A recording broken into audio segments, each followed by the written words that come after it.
continuer. Oh, ok. C'est un pom, pom, pom, pom.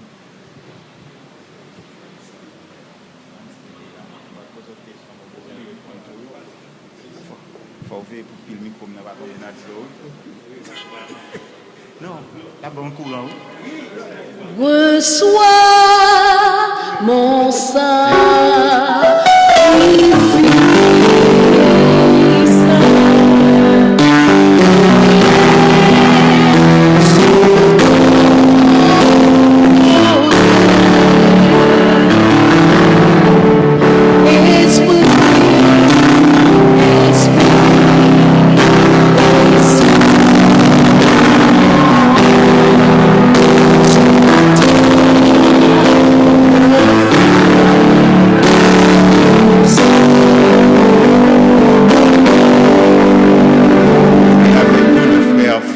Evia, que nous avons besoin de poser une question, frère Franz Evia, est-ce que vous croyez que Jésus-Christ il était mort sur la croix, c'est dans la place où il était mort?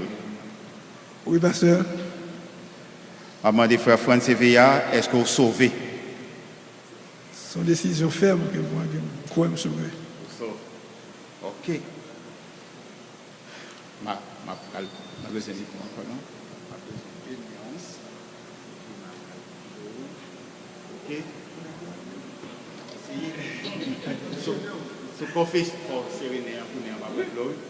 Sous confession foi ou, moi baptisé ou, non papa, petit frère, c'est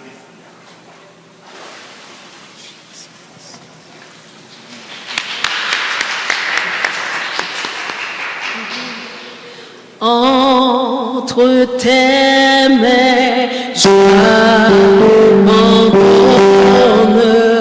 tout ce que j'appelle le mien.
Avec nous la sœur Mauville Evelyne.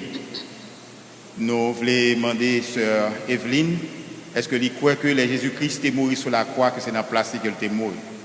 Oui, pasteur. On a demandé notre sœur, est-ce qu'elle est sauvée? Oui, pasteur. Ok.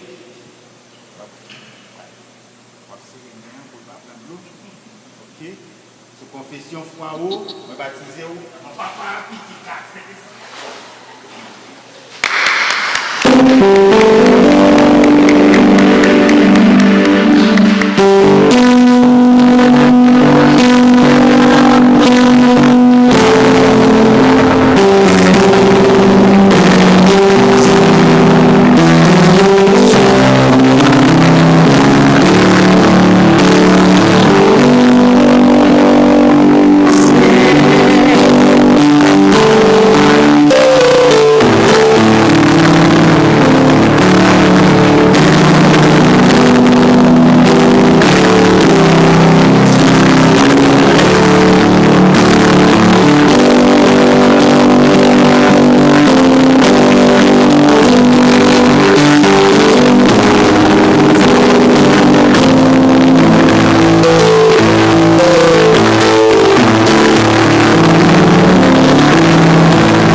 Sous confession foi, moi baptisé, mon papa, petit là, c'est des fouilles.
Nous voulons demander notre sœur, est-ce que les croix de Jésus-Christ est mort sur la croix, c'est dans la place qu'elle est morte? Oui, pasteur. Amandé sœur 6, est-ce qu'on est sauvé? Oui, pasteur.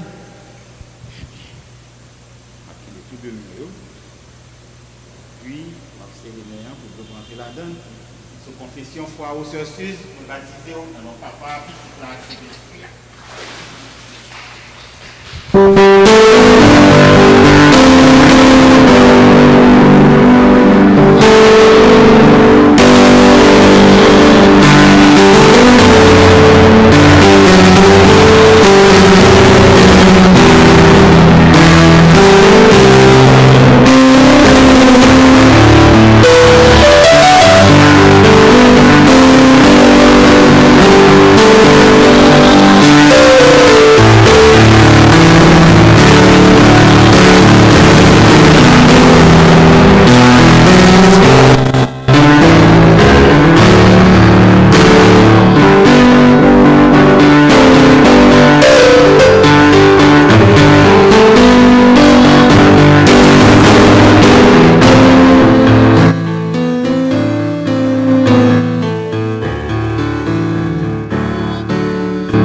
Avec nous la sœur Jumernide Paul. Nous voulons demander notre sœur Jumernide, est-ce que au croit que Jésus-Christ est mort sur la croix, c'est dans la place où il est mort? Oui, pasteur. Sœur Jumernide, est-ce qu'on est sauvé? Oui, moi sauvé. Okay.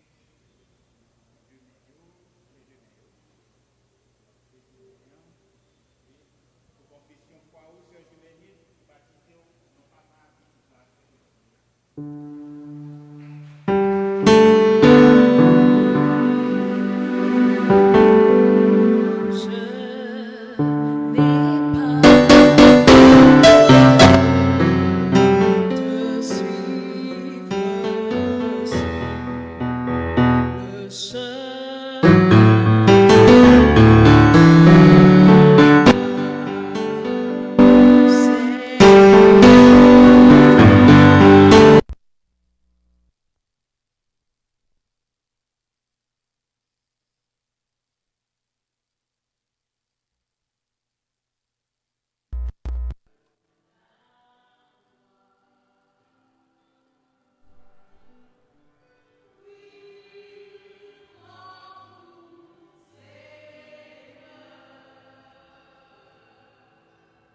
demander Sœur Jemima, est-ce que les croix, le Jésus-Christ est mort sur la croix, c'est dans la place que il est mort?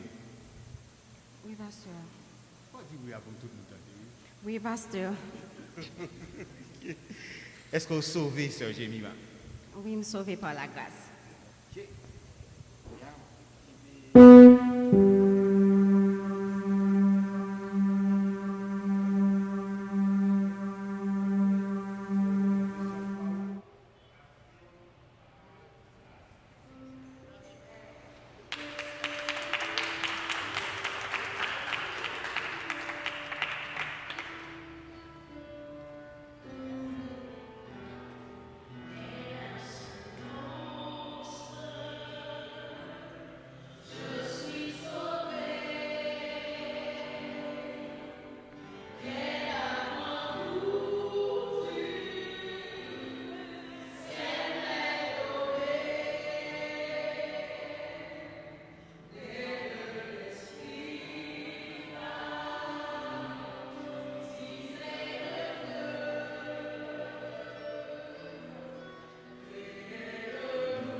Ici prend fin la cérémonie de baptême pour cet après-midi. Et tout de suite après, ce sera toute une poignée d'hommes et de femmes. Leurs persécutions vont commencer. Accorde-leur, Seigneur, la persévérance, la ténacité d'Élisée lorsqu'il suivait Élie jusqu'à Bethel. La patience de Job, la sagesse de Daniel, la foi d'Abraham, afin qu'il puisse tenir après avoir tout surmonté et d'en sortir vainqueur. Bénis-les autant de paix, accompagne-les tous les jours, et c'est la prière que nous t'adressons, non en vertu de nos mérites, car nous n'en avons aucun. Et c'est au nom du Père infini de ton Fils Jésus-Christ, lui qui vit et règne au siècle des siècles. Amen. Que le Dieu de paix qui a ramené d'entre les morts, le grand pasteur des brebis, notre Seigneur Jésus-Christ, par le sens d'une alliance éternelle, nous rende capables de toute bonne œuvre et fasse en nous ce qui est agréable. Par Jésus-Christ qui vit et règne à jamais. Amen. Que l'Éternel vous bénisse.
Je vous donne la paix, je vous donne ma paix, dit Jésus. Vous écoutez Radio Sentinelle, 93.9 en stéréophonie.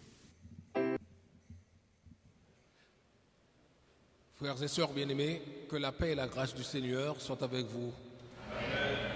Nous bénissons le Seigneur pour ces nouveaux baptisés et pour cette semaine qu'il nous a accordée, semaine de célébration du 43e anniversaire de fondation de l'Église de la communauté évangélique d'Haïti. Cette célébration, comme vous le savez, a eu comme toile de fond deux grandes activités. Nous avons la série de conférences hebdomadaires, cette série de conférences pendant tous les jours de cette semaine, et le clou de ces festivités, le baptême de certains frères et sœurs qui se sont joints à l'Église et qui ont fait publiquement la profession de leur foi par devant l'Église et par devant le monde entier. Nous en profitons aussi pour saluer fraternellement nos auditeurs, les auditeurs de Radio Sentinelle, de Radio Logos et de la Radio 80EH, et tous les internautes qui nous suivent sous toutes les latitudes et à partir des plateformes intelligentes. Nous leur rappelons que cette série de conférences leur parvient depuis l'Église de la communauté évangélique d'Haïti, Delma 75 au numéro 28. Ce soir, nous sommes parvenus à la dernière de cette série de conférences qui sera prononcée par le pasteur Marc-Antoine Véticoquillon autour du thème « Les 4 piliers de la gérance chrétienne ». Le thème qui a fait l'objet de la série de conférences de cette semaine de célébration de l'anniversaire, le 43e de notre Église, c'était la gérance chrétienne, dont tous les aspects ont été étudiés, tour à tour, par le docteur Jacques Louis, le pasteur titulaire de notre Église, le pasteur Marc-Antoine Véticoquillon, le pasteur associé de notre Église, et le docteur Leslie Jules, le pasteur associé de notre Église. Et ce soir, nous allons aborder ce thème, cet aspect, les 4 piliers de la gérance chrétienne, car comme le dit la Bible, Dieu aura à nous récompenser pour tous les actes que nous aurons posés pour lui et pour tous les gestes que nous aurons faits pour l'avancement de son royaume.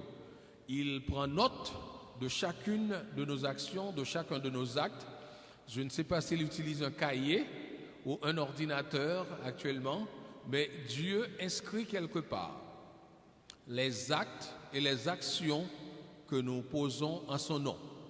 Nous allons, avant de passer le microphone au pasteur Marc-Antoine Vético-Quillon et consacrer cette activité à Dieu, nous allons d'abord entonner la première strophe du chant « C'est une joie de servir Jésus » et après quoi nous allons remettre la conférence de ce soir à Dieu à travers la prière. Tout d'abord, entonnons la première strophe de « C'est une joie de servir Jésus ». C'est une joie de servir Jésus dans le voyage ici-bas, et je veux toujours le louer, même au plus fort des combats. C'est une joie, joie de servir Jésus, joie qui jaillit dans mon cœur. Chaque moment, chaque jour, il me tient dans son amour. C'est une joie que donne mon Sauveur. Prions le Seigneur. Tendre et bon Père Céleste, nous te sommes infiniment reconnaissants pour les bénédictions que nous recevons de ta part à travers la prédication de ta parole et les enseignements qui nous sont donnés par tes serviteurs. Merci pour cette belle cérémonie de baptême qui vient de se dérouler à ton Église, où des serviteurs et des servantes que tu as sauvés ont rendu témoignage publiquement de leur foi en se faisant baptiser par devant tes enfants, par devant ton Église et ton peuple. Nous te demandons en ce moment de les accompagner, ô Dieu, pour qu'ils puissent continuer à mener leur vie d'une manière digne de l'Évangile et des principes chrétiens énoncés à travers ta parole, afin que tous les jours, par l'aide de ton Saint-Esprit, ils puissent conformer leur vie à l'image de notre Seigneur et Sauveur Jésus-Christ. Nous te remettons cette conférence, la dernière que va nous présenter ton serviteur, le pasteur Marc-Antoine Vético-Quillon. Nous te demandons de l'accompagner comme tu as su bien le faire pendant toute la semaine à travers les interventions de chacun de ces serviteurs que tu avais choisi pour parler en ton nom et instruire ton peuple. Nous te demandons de bénir tous ceux qui sont assemblés en ces lieux et tous ceux qui nous écoutent, soit à travers les ondes ou à travers les plateformes intelligentes. Que ton Saint-Esprit parle à leur cœur afin que chaque parole qui sera prononcée par ton serviteur puisse servir à nous édifier, à nous améliorer dans le cadre de notre consécration à toi et dans le cadre du service que nous te rendons. Au nom de Jésus, nous te prions. Amen. Et maintenant, c'est pour nous un grand plaisir d'inviter au microphone le pasteur Marc-Antoine Vético-Quillon pour vous présenter ce quatrième aspect du thème central de cette semaine de célébration du 43e anniversaire de fondation de l'Église de la communauté évangélique d'Haïti, les 4 piliers de la gérance chrétienne. Merci, frère Luc, pour cette présentation. Encore une fois, que la paix et la grâce de Dieu soient avec vous tous. Je profite de l'occasion pour saluer pour la première fois nos 6 nouveaux membres baptisés et pour la plupart des 7 prochains membres baptisés, les membres affiliés qui dimanche prochain vont recevoir la main d'association de la part du corps diaconal et du corps pastoral de l'Église. Content de vous revoir cet après-midi pour notre dernière soirée de conférence.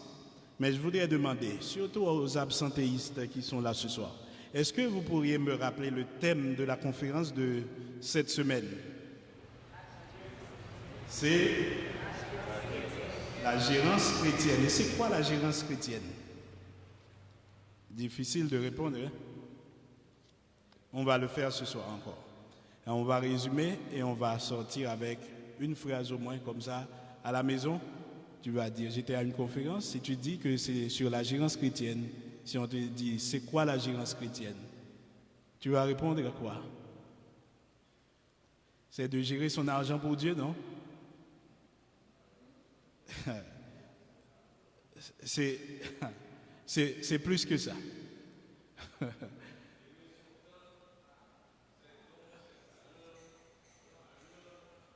Bravo, président Wood. Bravo. Et les autres.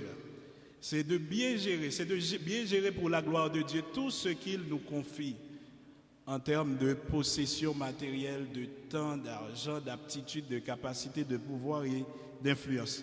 D'entrée, je vais vous demander de lire avec moi encore une fois cet après-midi Matthieu chapitre 25, les versets 14 à 30. C'est très important pour notre message de ce soir. Matthieu chapitre 25, versets 14 à 30. J'espère que vous avez vos Bibles avec vous, au moins sur vos tablettes ou vos téléphones.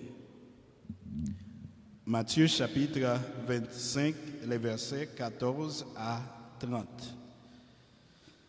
Vous y êtes? Ah, pas encore. Il faut savoir où se trouve Matthieu. Donc, ensemble. Il en sera comme d'un homme qui, partant pour un voyage, appela ses serviteurs et leur remit ses biens. Il donna 5 talents à l'un, 2 à l'autre et au troisième, et 1 au troisième, à chacun selon sa capacité, et il partit.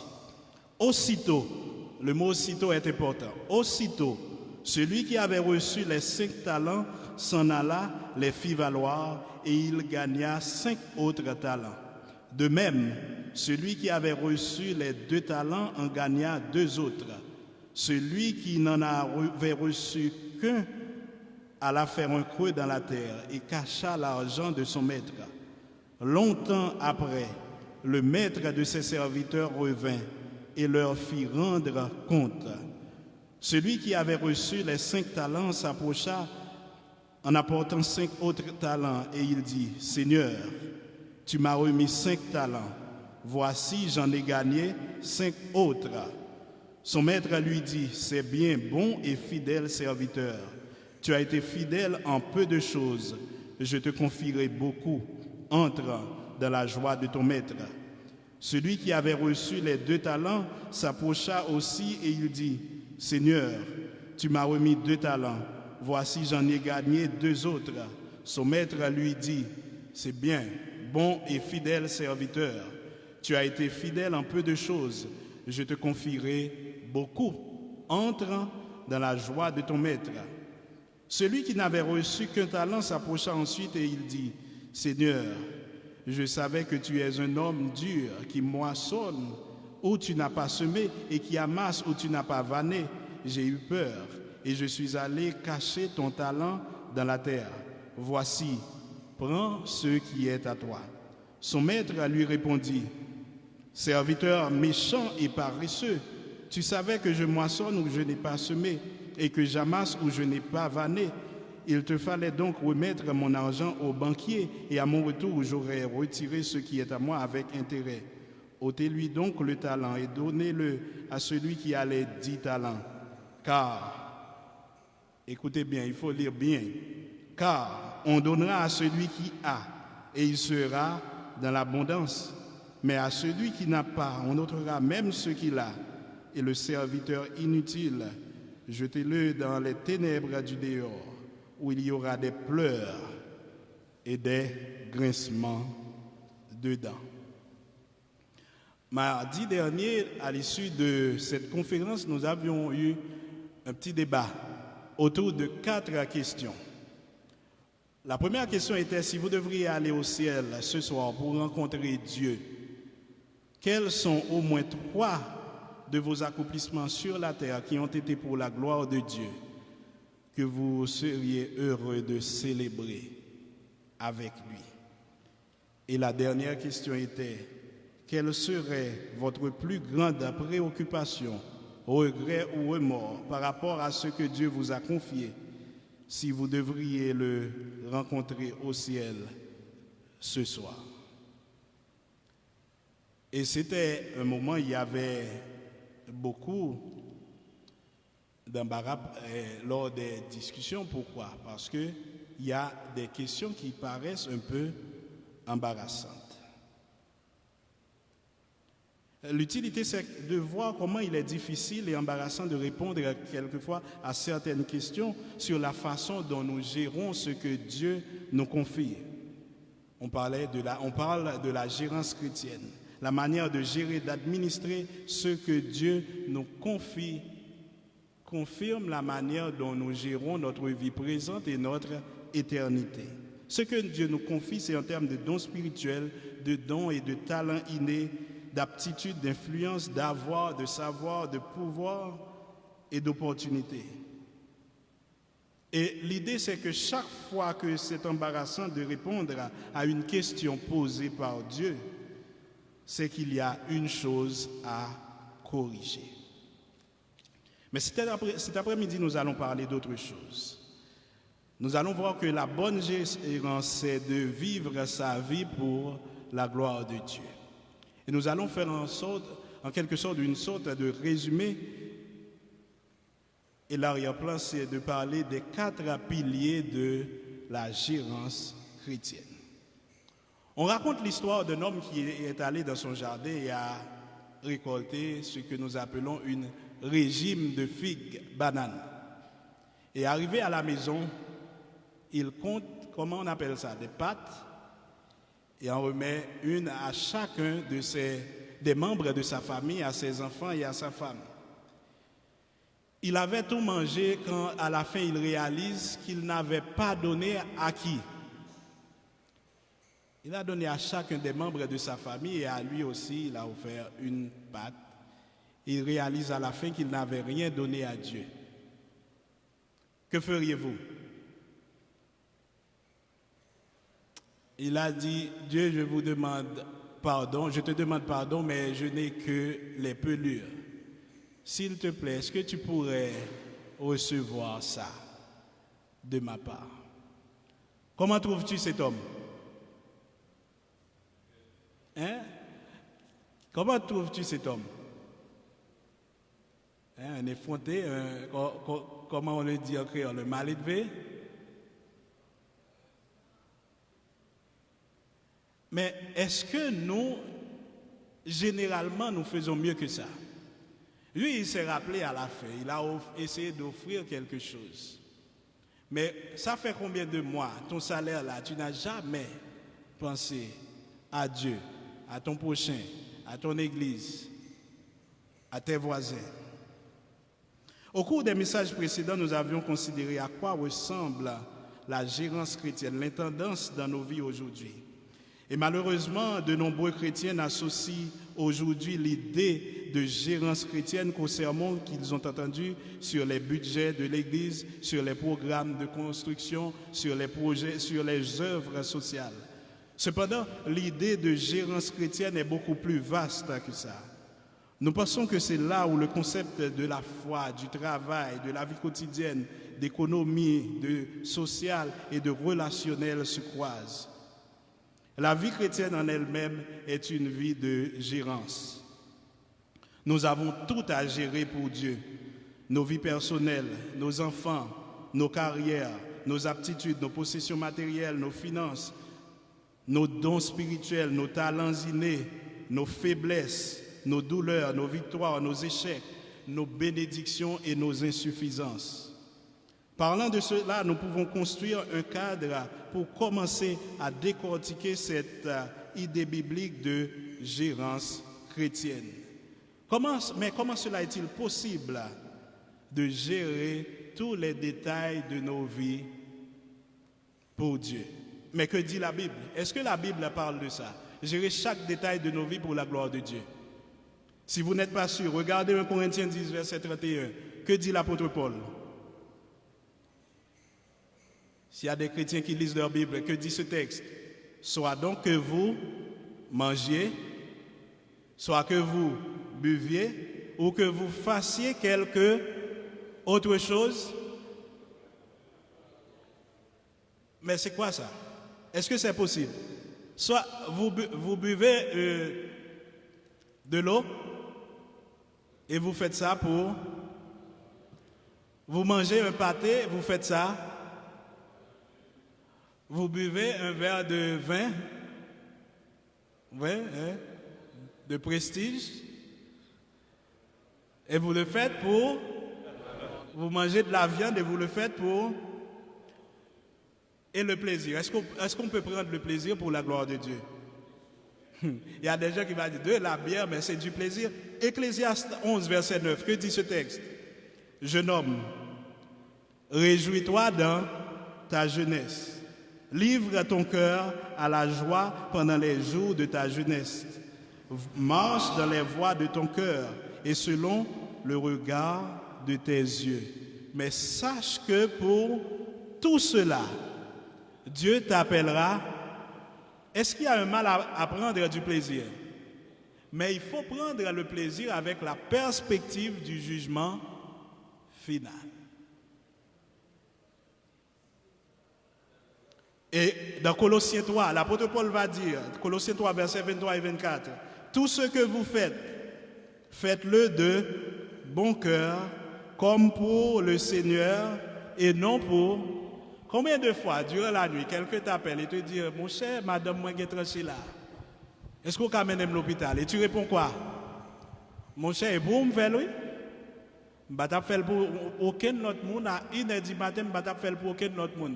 Mais le texte dit, comme pour le Seigneur et non pour les hommes, sachant que vous recevrez du Seigneur l'héritage comme récompense. Servez le Seigneur.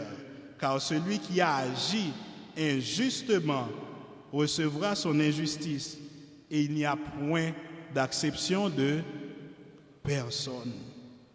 Mais quelqu'un va dire, tu as dit qu'il faut gérer aussi nos échecs, nos douleurs, nos souffrances pour Dieu. Mais si la Bible dit que nous avons part aux souffrances de Christ, c'est quelque chose aussi que nous devons gérer. Que dit 1 Pierre 4, verset 12 et 13, il dit, bien-aimés, ne soyez pas surpris comme d'une chose étrange qui vous arrive de la fournaise qui est au milieu de vous pour vous éprouver. Réjouissez-vous au contraire de la part que vous avez aux souffrances de Christ, afin que vous soyez aussi dans la joie et dans l'allégresse lorsque sa gloire apparaîtra. Comment aborder, comment faire face, comment vivre dans la douleur. Et Jacques 1, verset 2 à 4 va dire, mes frères, regardez comme un sujet de joie complète les diverses épreuves auxquelles vous pouvez être exposés, sachant que l'épreuve de votre foi produit la patience. Mais il faut que la patience accomplisse parfaitement son œuvre, afin que vous soyez parfaits et accomplis, sans faillir en rien. Et Paul encore va ajouter, soyez patients dans l'affliction, persévérer dans l'affliction. Comment donc gérer ces pleurs, ces épreuves, ces tristesses, ces luttes, ces chagrins, ces souffrances pour la gloire de Dieu? Ça, ce sera dans un autre message. Mais restons dans notre thème un peu plus concentré. Voyons comme un résumé ce qui a été dit pendant toute cette semaine. Et nous venons de lire notre texte de Matthieu chapitre 25, les versets 14 à 30. Et dans ce texte, nous allons voir 4 principes fondamentaux importants de l'intendance biblique, de la gérance chrétienne que nous devons comprendre. Ces 4 principes, c'est premièrement le principe de propriété, le principe de responsabilité, le principe de redevabilité et le principe de récompense. Le principe de propriété. On raconte l'histoire d'une vieille dame qui est sortie du market et en arrivant vers sa voiture, il trouve 4 messieurs bien installés dans sa voiture. Il laisse tomber son sac et ses sachets. Il tire son arme et il dit, j'ai une arme avec moi et je sais comment l'utiliser. Mettez-vous dehors. Et les hommes là, à entendre la dame parler, n'ont même pas posé de questions. Ils sont partis en courant. Et la dame effrayée essaie au plus vite de sortir de là, du parking. Il essaie une première fois, une deuxième fois, une troisième fois et ça n'a pas marché. C'est alors qu'elle réalise, ce n'est pas ma voiture. Quand elle regarde autour de lui, sa voiture était à 5 places à côté. Elle est allée dans sa voiture et en courant, elle se rend au poste de police le plus proche pour se dénoncer. Après avoir entendu son témoignage, le sergent est tombé par terre en riant. Il dit, regardez là-bas au couloir, il y a 4 messieurs qui sont en train de dénoncer ton acte. C'était pour qui la voiture? La première dans laquelle elle est entrée, ce n'était pas sa voiture. La deuxième, c'était peut-être sa voiture. Mais c'était pour qui tout cela? Si nous respectons le principe de la gérance chrétienne, souvent, comme cette dame, nous nous trompons des choses du propriétaire des choses. Ta maison appartient à qui? Vous répétez parce que vous devez dire quelque chose. Vous dites à Dieu. Mais vous savez pertinemment, la maison appartient à qui? À M. Rod Toussaint ou à M. Edwin Casseus. Le nom de qui est sur ce papier pour la voiture? Peut-être Madame Beauville Evelyne, M. Luc Espeka. Voici ce que dit 1 Corinthiens 4, verset 7. Car qui est-ce qui te distingue? Qu'as-tu que tu n'aies reçu? Et si tu l'as reçu, pourquoi te glorifies-tu comme si tu ne l'avais pas reçu? Et Jacques 1, verset 17 et 18 nous dit, toute grâce excellente et tout don parfait descendent d'en haut du Père des Lumières, chez lequel il n'y a ni changement, ni ombre de variation. Il nous a engendrés selon sa volonté par la parole de vérité, afin que nous soyons en quelque sorte les prémices de ses créatures. C'est Dieu qui a décidé, dans sa sagesse, de créer l'homme pour être celui qui domine sur sa création. J'ai dit dans sa parabole concernant les talents, pour répondre à la question « c'est quoi le royaume de Dieu ?» Question à laquelle il n'a jamais donné de réponse exacte. Il a décidé de répondre « c'est quoi le royaume de Dieu ?» par une série de paraboles. Et l'une de ces paraboles, c'est la parabole de talents. Il dit « il en sera comme d'un homme qui, partant pour un voyage, appela ses serviteurs et leur remit ses biens. » Et ces serviteurs, c'est qui? C'est nous aujourd'hui. Et c'est pour ça que Paul, dans Colossiens 3, verset 23, dit « Tout ce que vous faites, faites-le de bon cœur, comme pour le Seigneur et non pour les hommes. » Il y a maître d'ouvrage et il y a maître d'œuvre. Est-ce que vous connaissez la différence entre maître d'ouvrage et maître d'œuvre? Le maître d'œuvre, c'est celui qui travaille, mais le maître d'ouvrage, c'est celui qui donne les consignes, les directives pour son travail. Et le psalmiste, dans le psaume 24, a dit que la terre est à l'Éternel et tout ce qu'elle contient, le monde et tous ceux qui l'habitent.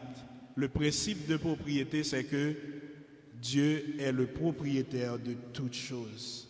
Au début de la Genèse, Dieu a créé tout et il place Adam et Ève dans le jardin pour le travailler et en prendre soin. Il est clair que l'homme a été créé pour faire quoi? Pour travailler. Le travail n'est pas la conséquence du péché d'Adam. Qu'est-ce qui en est la conséquence?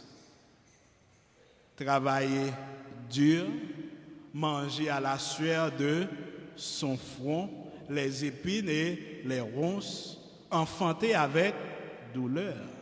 Mais travailler n'est pas une malédiction, travailler n'est pas une conséquence négative qui provient du péché. Dieu a dit, soyez féconds et fait quoi? Croissez, remplissez, multipliez la terre et assujettissez-la. Quand nous commençons à appliquer entièrement et réellement les principes de la gérance chrétienne ici à l'ECEH, quelqu'un qui entre ici verra un peu le jardin d'Éden en miniature, et dans son sens spirituel et dans son sens physique. Et dans son sens spirituel, où le jardin d'Éden peut symboliser là où règne l'amour, la paix, la joie, la bonté, la douceur, la tempérance et les choses semblables.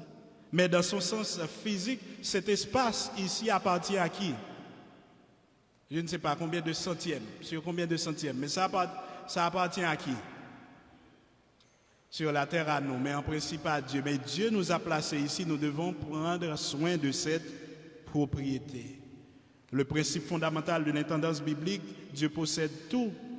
Nous ne sommes que des gestionnaires ou des administrateurs agissant en son nom. Comment Dieu aimerait voir cet espace? C'est cette question que nous devons nous poser. Si Dieu habitait cet espace, c'était le jardin où il avait placé Adam, comment il aimerait voir cette propriété? Par conséquent, la gérance chrétienne exprime notre obéissance en ce qui concerne l'administration de tout ce que Dieu a placé sous notre contrôle, ce qui englobe tout.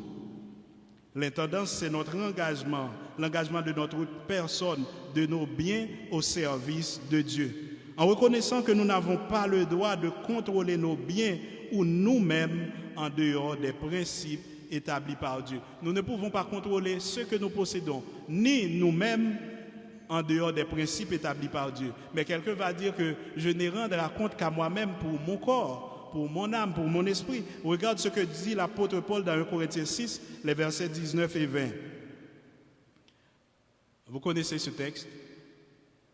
Ne savez-vous pas que votre corps est le temple du Saint-Esprit qui est en vous et que vous avez reçu votre corps de votre mère, non? De Dieu, et que vous ne vous appartenez point dans la gérance chrétienne. Si tu n'avais pas remarqué ce texte, il faut le souligner maintenant dans ta Bible.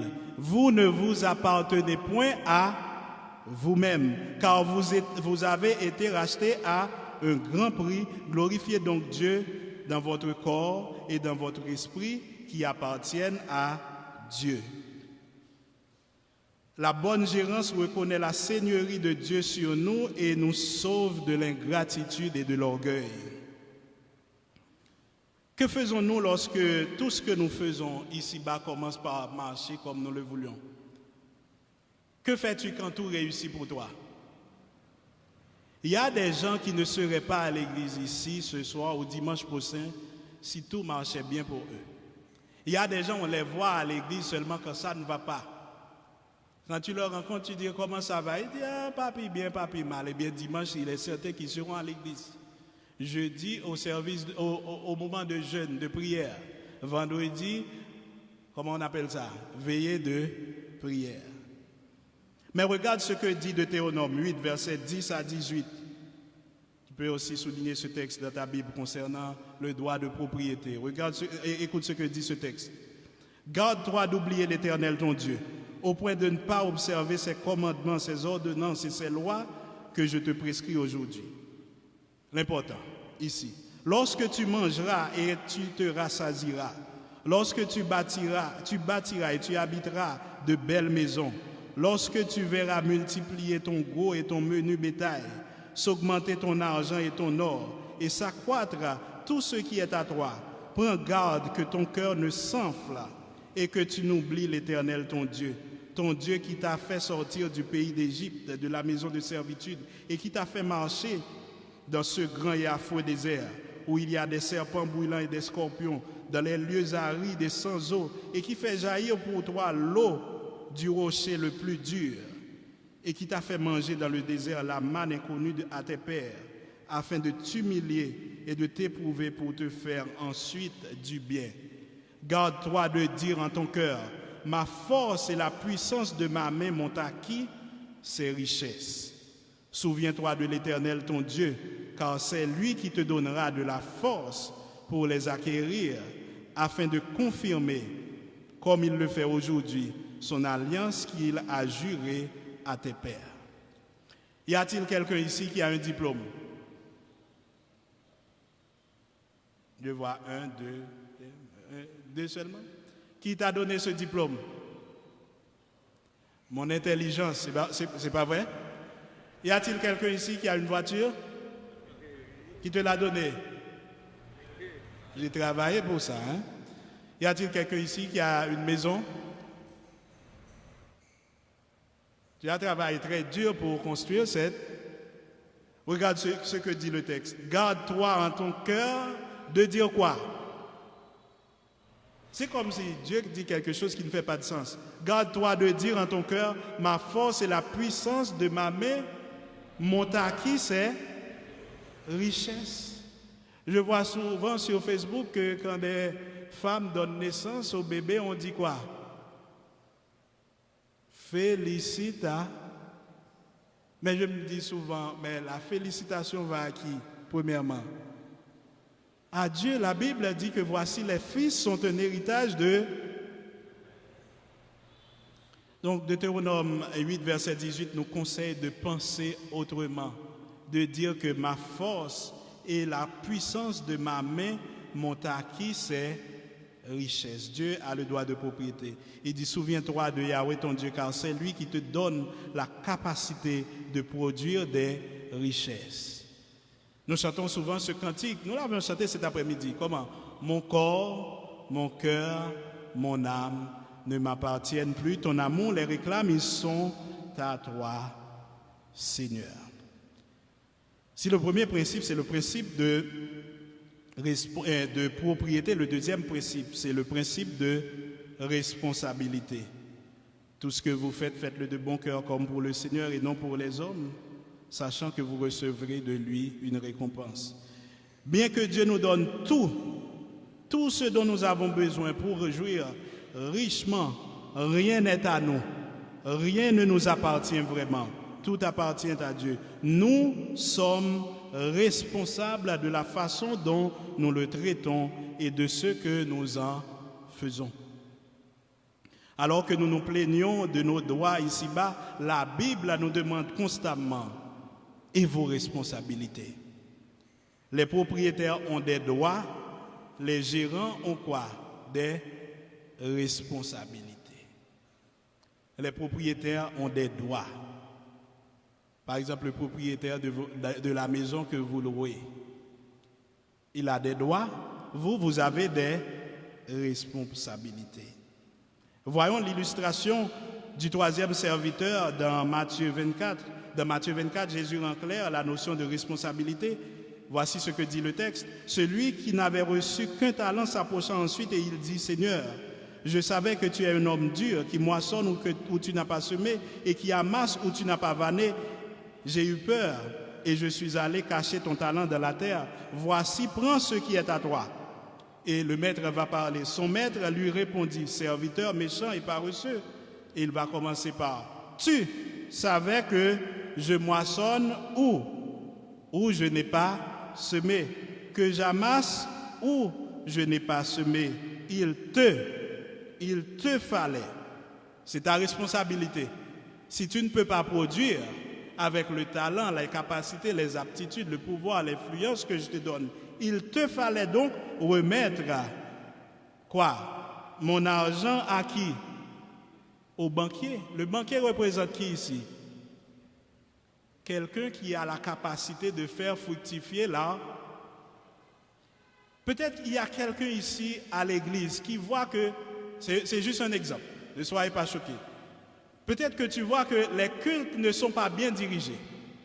Mais toi, tu sens que tu n'as pas la capacité de te tenir ici derrière le micro. Qu'est-ce que tu dois faire? Tu dois le signaler à quelqu'un qui est capable de le faire très bien. Tu n'es pas satisfait des sermons, mais tu ne peux pas prêcher, mais tu as une idée. Qu'est-ce que tu fais? Le maître dit: il te fallait donc remettre mon argent au banquier, et à mon retour, j'aurais fait quoi? J'aurais retiré ce qui est à... Pour ceux qui pensent que vos maisons, vos voitures, vos enfants,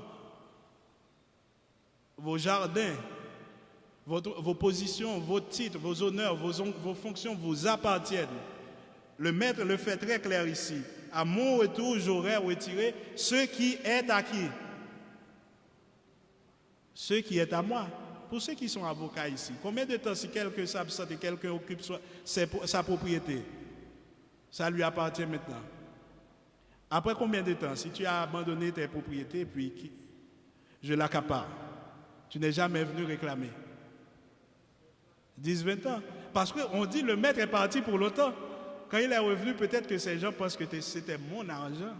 Mais il dit, c'est quelque chose qui est à moi.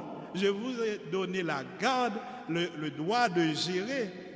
Et moi, j'aurais retiré ce qui est à moi avec intérêt. Ôtez-lui donc le talent et donnez-le à celui qui a les 10 talents. Voilà pourquoi il est dit dans l'Apocalypse, retiens ferme ce que tu as, afin que personne ne prenne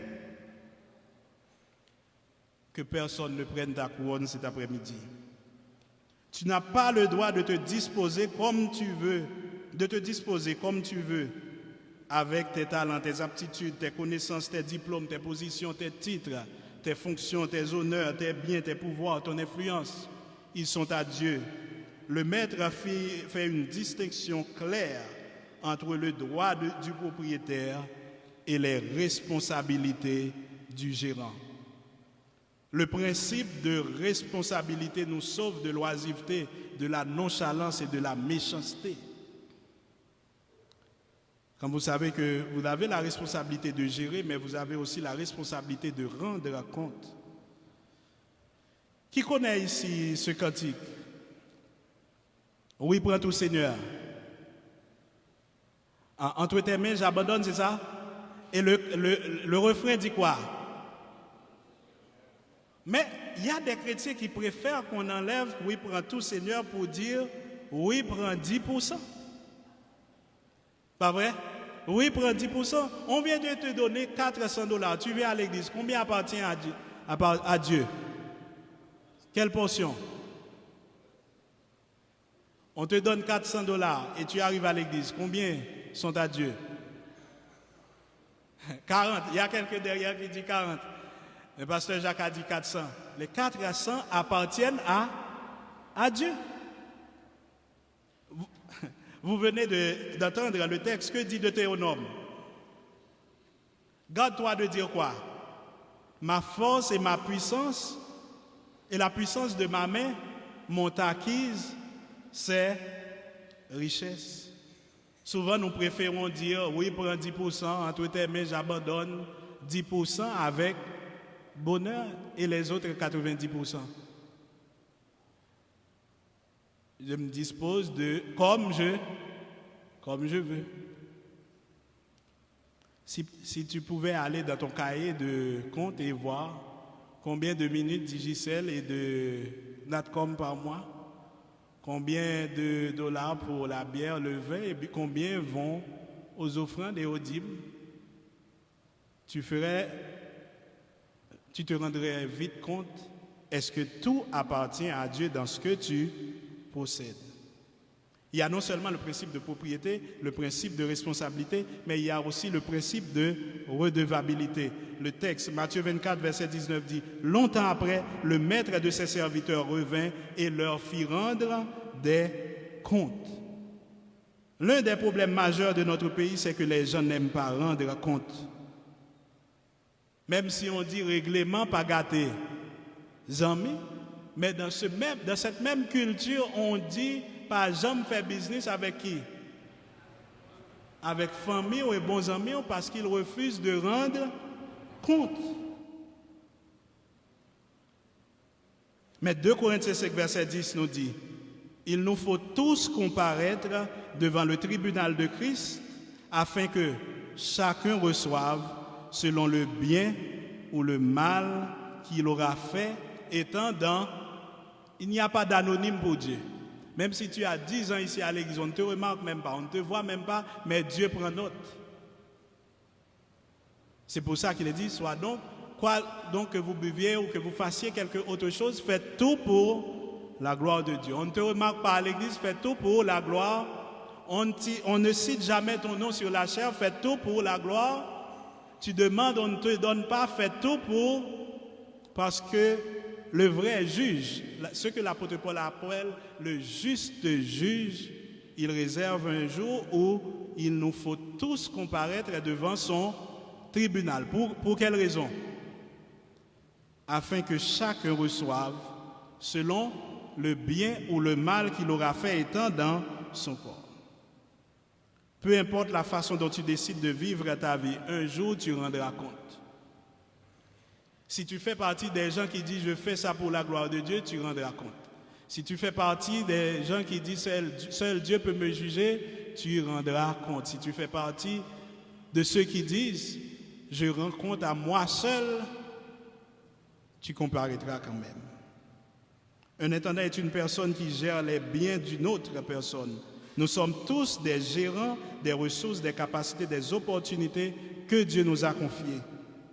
Et un jour, chacun d'entre nous sera appelé à rendre compte de la manière dont nous avions géré ces choses. Telle est la maxime enseignée par la parabole des talents. Dieu nous a confié l'autorité sur la création et nous ne sommes pas autorisés à dominer comme bon nous semble. Nous sommes appelés à exercer notre domination sous l'œil vigilant du Maître, du Créateur, qui gère sa création en accord avec les principes qu'il a préétablis. Il y a des principes. Pour moissonner, qu'est-ce qu'il faut faire d'abord? Il faut semer. Et selon la Bible, pour avoir plus de bonheur que les autres, qu'est-ce qu'il faut faire? Il faut amasser. Il faut donner. Pour être visité par Dieu dans les jours du malheur, qu'est-ce qu'il faut faire? Il faut s'intéresser aux... Ce sont des principes spirituels et des principes physiques. Il faut les respecter. Dieu les a établis pour la bonne gestion de sa création. Comme les serviteurs de la parabole des talents, nous serons appelés à rendre compte de la manière dont nous avons administré, géré, contrôlé tout ce qui nous a été donné, y compris notre temps, notre argent, nos enfants, notre carrière, notre sagesse, nos relations, notre autorité. Nous rendrons tous compte au propriétaire légitime de la façon dont nous avions géré les choses qu'il nous a confiées. Et finalement, non seulement il y a le principe de responsabilité, de propriété et de redevabilité, il y a le principe de récompense. Et pour beaucoup, c'est le plus important.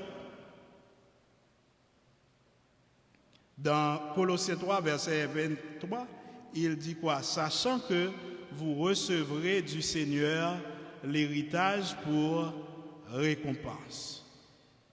Qui que tu sois, tu fais bien, tu récolteras quoi? Le bien. Tu fais le mal, tu récolteras le mal. Et on dit souvent, qui sème le vent récolte.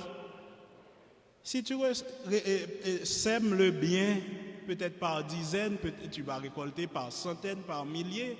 Tu sèmes le mal par dizaines, tu vas le récolter par combien?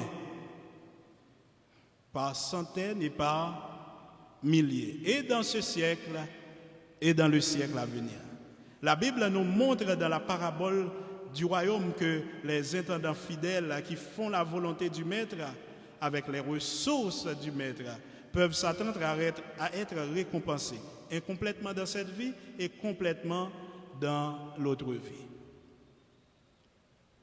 Et je vais le dire encore, ce que vous serez dans le royaume éternel dépend de ce que tu fais ici sur la terre maintenant. Qu'est-ce que le Maître a dit? Tu as été fidèle en peu de choses, je te confierai aussi de... Il n'y a pas moyen de croire que quelqu'un qui est infidèle ici à l'église sera fidèle dans le ciel. La Bible ne nous donne pas raison de comprendre que quelqu'un qui est infidèle à l'église, dans le service à l'église, il sera fidèle dans le royaume de Dieu. Y a-t-il quelqu'un qui croit en cela? Comme c'est au ciel, il sera.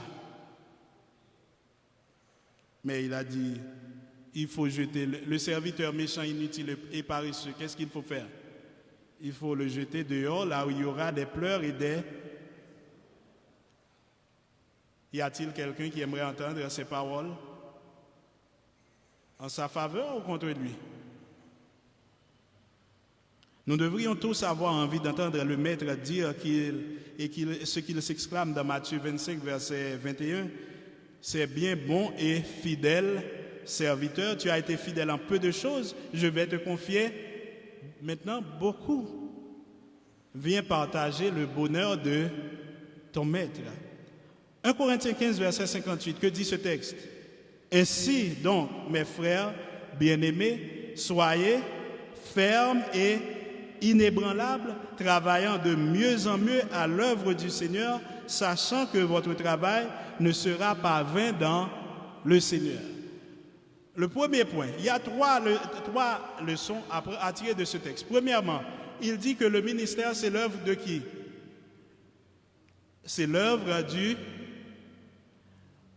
Pourquoi j'entends mon dit, ah, fait pasteur, bon là. J'aime ce travail, me fatiguer là, pour ce qui ça me fait là. Le pasteur n'est que quelqu'un qui sert aussi dans le royaume. Tu n'as jamais entendu quelqu'un dire, ah, fait Jacques, bon là. Un jour, une récréative, demain, qu'on a préparé la scène pour me venir. Il dit, premièrement, soyez fermes, inébranlables, travaillant de mieux en mieux à l'œuvre du Seigneur. Premièrement, le ministère, c'est l'œuvre du Seigneur. Mais deuxième principe, c'est quoi? Il faut travailler de plus en plus. Il faut travailler de mieux en mieux.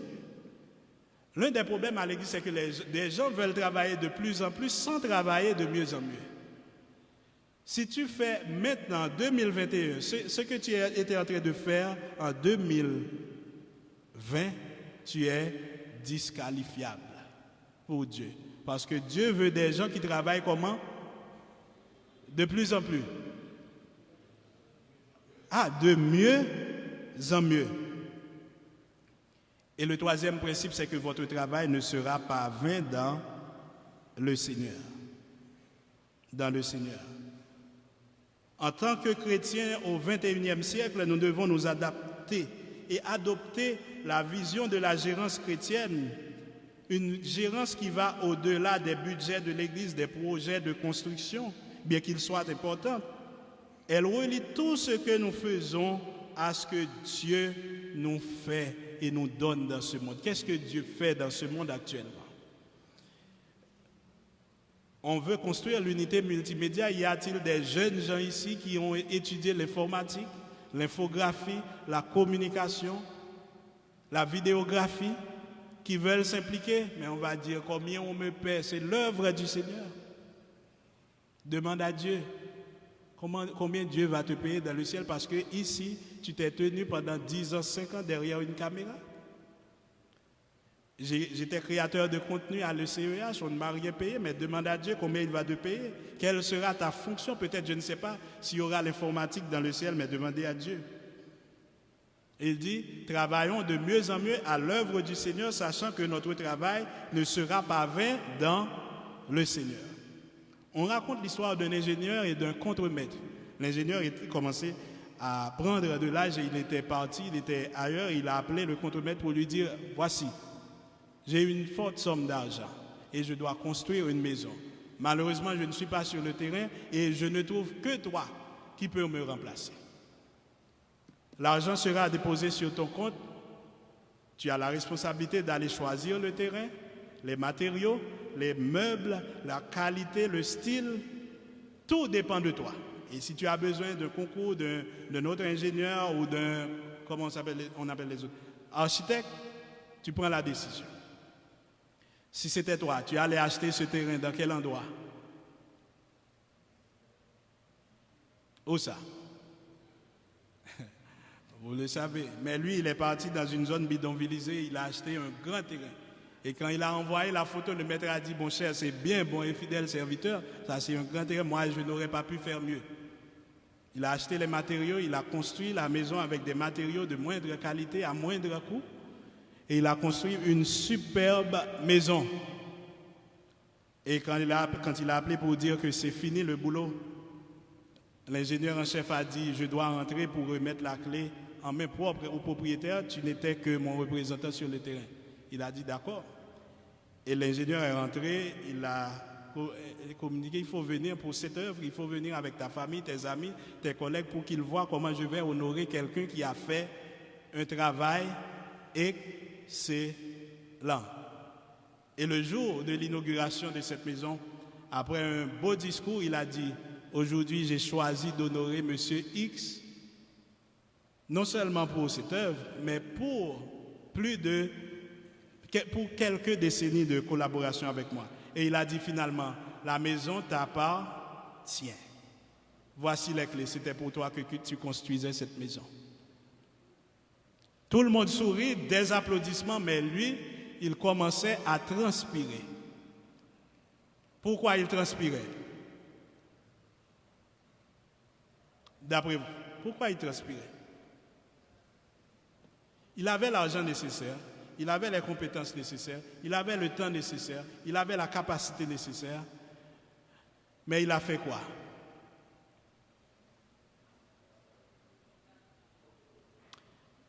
Il a travaillé pour son propre bénéfice au lieu de travailler au goût du maître, car on dit l'ouvrier travaille au goût de qui?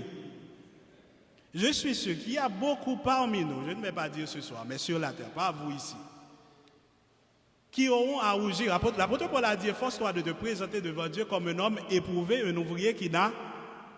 Mais il y a des gens ici sur terre, quand on parle de gérance chrétienne, ils pensent qu'ils sont en train de gérer pour quelqu'un d'autre, mais c'est pour vous-même, car il y a le principe de récompense dans la gérance chrétienne. La Bible dit, ce qu'un homme aura semé, il le moissonnera aussi. La façon dont tu fais ton ministère ici à l'église, dont tu contribues ici à l'église, dépend de ce qui te sera réservé au ciel. De cette façon. Ta récompense au ciel dépend de ça.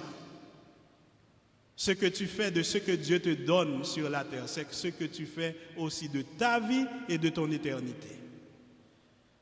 Dieu n'a créé aucun être humain qui n'a pas quelque chose à accomplir et à gérer sur la terre. Maintenant, je vais te poser ces questions. Es-tu en train de gaspiller ton temps? Es-tu en train de gaspiller tes talents?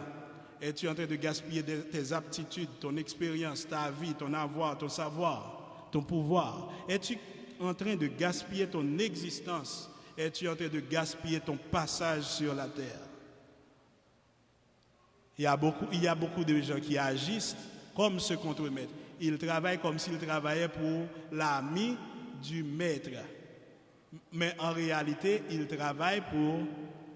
sont en train de travailler pour qui? Pour eux-mêmes. L'apôtre Paul dit, si je le fais bien, j'aurai une récompense. Et si je le fais malgré moi, ce n'est pas une récompense maintenant, c'est une conséquence.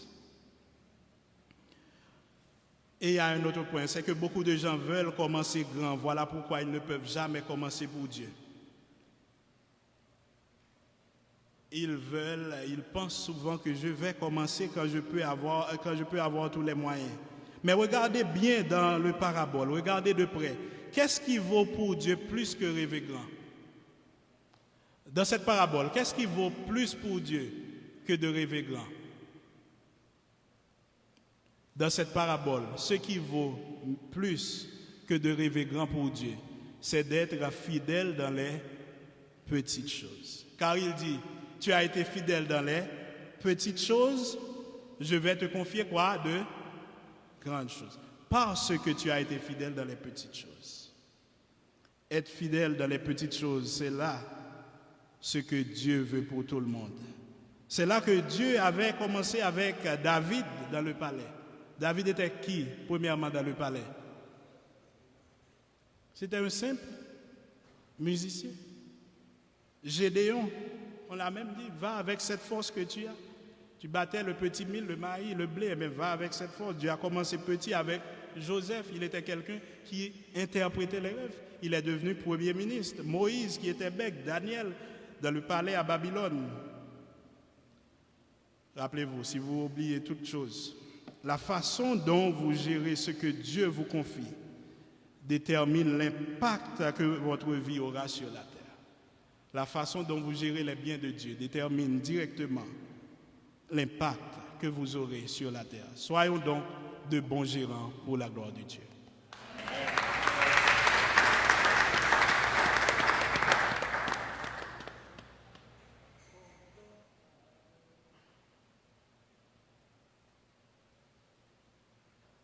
Nous remercions le Seigneur pour ce message convaincant qu'il a confié à son serviteur, le pasteur Coquillon, pour nous en clôture de cette semaine de conférences, prédications qui ont été prononcées dans le cadre des activités marquant la célébration du 43e anniversaire de fondation de l'Église de la communauté évangélique d'Haïti.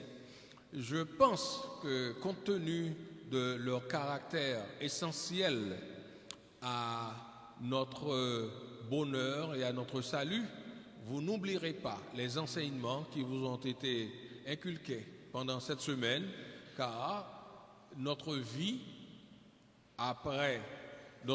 ici-bas et celle que nous ambitionnons au ciel dépend largement de ce que nous aurons fait, des enseignements que nous avons reçus au cours de cette semaine.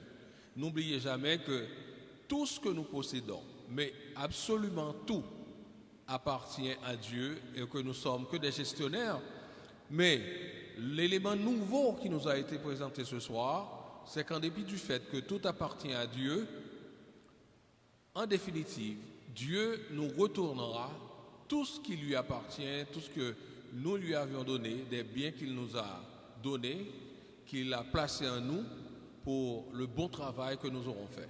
Alors, soyons tous de bons serviteurs et de bons travailleurs pour Dieu et cherchons à améliorer chaque jour davantage ce que nous faisons pour Dieu, car c'est ce qu'il réclame de notre part, afin qu'au ciel, lorsque viendra le moment de recevoir de sa part nos récompenses, il nous fasse le retour de l'ascenseur et il nous fasse jouir du bonheur qu'il nous a promis dans sa parole. Mettez-vous debout, nous allons terminer cette conférence de ce soir. Est-ce que c'était une bonne prédication? Je crois, je ne vais pas vous fatiguer avec un espace questions-réponses parce qu'il y a eu auparavant le baptême et je vous ferai grâce de la question aujourd'hui parce que je pense que ça a été très clair en révision de ce qui a été fait, un résumé de l'ensemble de la semaine et des points abordés par le pasteur Coquillon dans sa première conférence et dans cette dernière qui est la clôture de la semaine. Mettez-vous debout s'il vous plaît et je rappelle que selon nos habitudes, ces conférences sont rediffusées sur les ondes de Radio Sentinelle chaque jour à 9h du soir. Celle-ci le sera aussi, je crois, à 9h du soir un peu plus tard. Et dimanche prochain, ce sera la célébration du 43e anniversaire de fondation de l'ECEH, l'Église de la communauté évangélique d'Haïti.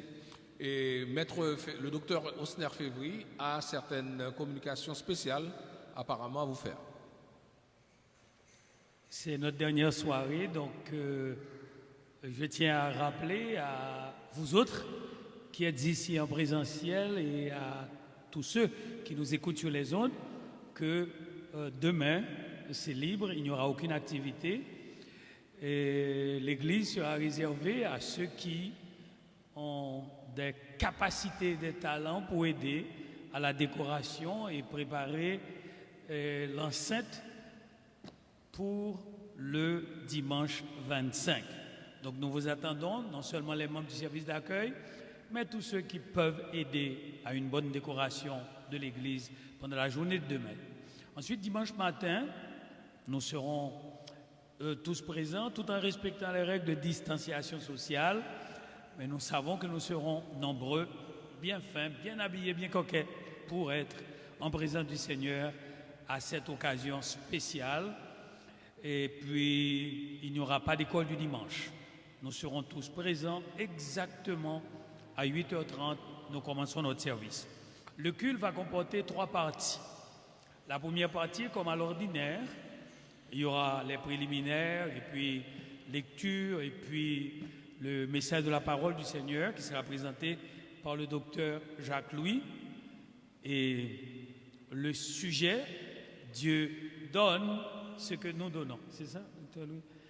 Nous donnons à Dieu ce qu'il nous donne. C'est le docteur Jacques Louis. Et après le message, il y aura la clôture et la deuxième partie.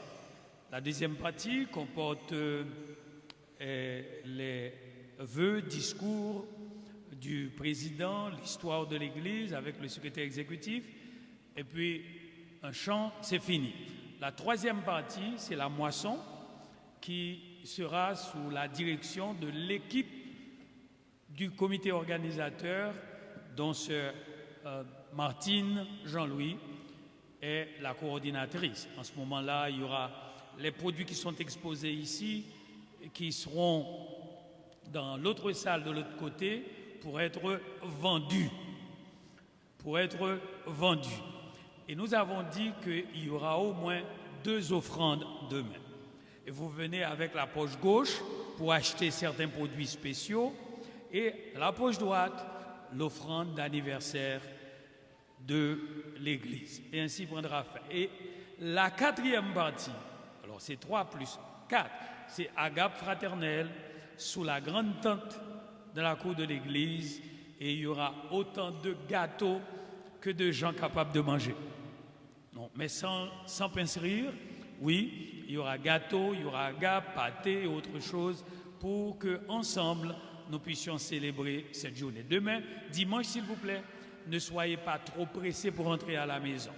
Dieu soit loué, il n'y aura aucune manifestation, il y aura des policiers habillés et en civil pour nous aider à la sécurité, et puis la barrière sera fermée jusqu'à la clôture des 3 et 4 parties de ce service spécial de célébration autour de la gérance chrétienne, puisque le dernier message sera autour de ce que Dieu nous donne et que ce que nous donnons. Ce que nous donnons, c'est ce que Dieu nous a donné, et ce que Dieu nous a donné, nous le donnons. Ce sera le message du docteur Jacques. Donc, s'il vous plaît, invitez vos amis et donnez-leur l'horaire pour que personne ne soit pressé dimanche, mais que nous soyons tous ensemble pour un bon moment de communion fraternelle à l'occasion des 43 ans de notre Église et de la première fête de moisson de l'ECEH. Merci. Merci, docteur Févry. Et entonnons une strophe à nouveau du chant « Mon corps, mon cœur, mon âme ne m'appartiennent plus. Ton amour les réclame. Ils sont à toi, Jésus. » Après 4. Mon corps, mon cœur, mon âme ne m'appartiennent plus. Ton amour les réclame. Ils sont à toi, Jésus. Reçois mon sacrifice. Il est sur ton autel. Esprit vivant, j'attends le feu du ciel. Prions le Seigneur. Merci Seigneur, Père très saint, pour cette semaine de bénédiction, de prédication de ta parole qui nous a rappelé combien tout ce que nous possédons t'appartient et tout ce que nous sommes, nous l'avons reçu de ta part. Mais encore plus, que nous devons mettre à ton service tout ce que de ta part nous avons reçu. Merci Seigneur d'avoir guidé les pas de chacun de tes serviteurs dans ton temple, en les conduisant dans la sécurité, en les accompagnant pendant chaque jour de la semaine, en allant au-devant d'eux, en te tenant debout derrière eux et en les entourant de tous les côtés de ta sécurité, en déployant les anges et les membres de l'armée céleste afin que leur intégrité soit préservée. Seigneur, nous te prions pour chacun de tes enfants ici présents. Permets que ces paroles restent gravées dans leur cœur et que dans leurs actes quotidiens, ils aient présent à l'esprit le fait de tout accomplir pour toi, en le faisant chaque jour mieux pour ta gloire et pour ton honneur. Seigneur, bénis nos dirigeants, bénis les pasteurs. Nous te demandons toujours que ton Saint-Esprit les accompagne et qu'il renouvelle leur esprit afin que les prédications qu'il nous communique sortent et viennent de toi pour le bonheur de ton Église et notre amélioration permanente dans l'œuvre de la foi. Écoute notre prière, exauce-nous, raccompagne-nous pendant que nous regagnons nos demeures respectives. Que ta grâce demeure sur nous. Nous te prions au nom de ton Fils Jésus-Christ, qui vit et règne avec toi pour les siècles des siècles. Amen.